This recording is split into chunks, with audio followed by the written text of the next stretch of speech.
ರಾಗಿ ಮುದ್ದೆ ಅಂದರೆ ಯಾರಿಗೆ ತಾನೇ ಇಷ್ಟ ಇರೋದಿಲ್ಲ, ಎಲ್ಲರಿಗೂ ಇಷ್ಟ ಇರುತ್ತೆ. ಅದ್ರ ಜೊತೆಲಿ ಅವ್ರಿಗೆ ಇಷ್ಟ ಆಗುವಂತಹ ಸಾಂಬಾರು ಮತ್ತು ಚಟ್ನಿಗಳ ಜೊತೆ ತಿಂತಾ ಇದ್ದರೆ ಒಂದು ಮುದ್ದೆ ತಿನ್ನೋರು 2 ಮುದ್ದೆನೂ ತಿನ್ಬೋದು, ಆ ಥರ ಇರುತ್ತೆ. ಈ ಚಟ್ನಿ ಬಂದುಬಿಟ್ಟು ನಮ್ಮ ಸೈಡು ಇದನ್ನು ಹುಣ್ಸೆಂಡಿ ಅಂತ ಕರಿತೀವಿ. ಇದನ್ನು ನಾವು 1 ವರ್ಷವರೆಗೂ ಕೂಡ ಸ್ಟೋರ್ ಮಾಡಿ ಇಟ್ಕೋಬೋದು, ಅಷ್ಟು ಚೆನ್ನಾಗಿರುತ್ತೆ. ಏನೂ ಕೆಟ್ಟೋಗೋದಿಲ್ಲ, ಹಾಳಾಗೋದಿಲ್ಲ. ಒಂದು ಏರ್ ಟೈಟ್ ಕಂಟೈನರಲ್ಲಿ ನಾವು ಇದನ್ನು ಮಾಡಿಸ್ಬಿಟ್ಟು ಇಟ್ಕೊಂಡ್ರೆ 1 ವರ್ಷವೂ ಕೂಡ ನಾವು ಯೂಸ್ ಮಾಡ್ಕೋಬೋದು, ಅಷ್ಟು ಚೆನ್ನಾಗಿರುತ್ತೆ.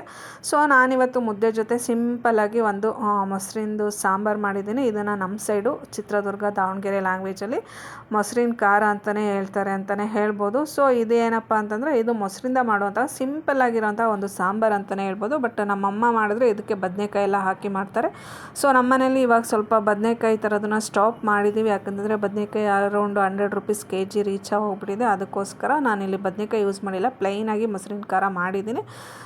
ಸೊ ಅಮ್ಮ ಮಾಡಿದ್ರೆ ಸ್ವಲ್ಪ ಅರಿಶಿನ ಎಲ್ಲ ಹಾಕ್ತಾರೆ, ನಾನಿಲ್ಲಿ ಅರಿಶಿನ ಎಲ್ಲ ಏನೂ ಹಾಕಿಲ್ಲ, ಪ್ಲೈನಾಗಿ ವೈಟ್ ಕಲರಲ್ಲೇ ಮಾಡ್ಕೊಂಡಿದ್ದೀನಿ. ಈ ರೆಸಿಪಿ ಮಾಡೋದು ತುಂಬಾ ಈಸಿ, ಮುದ್ದೆ ಜೊತೆ ಅಂತೂ ತುಂಬಾ ಚೆನ್ನಾಗಿರುತ್ತೆ.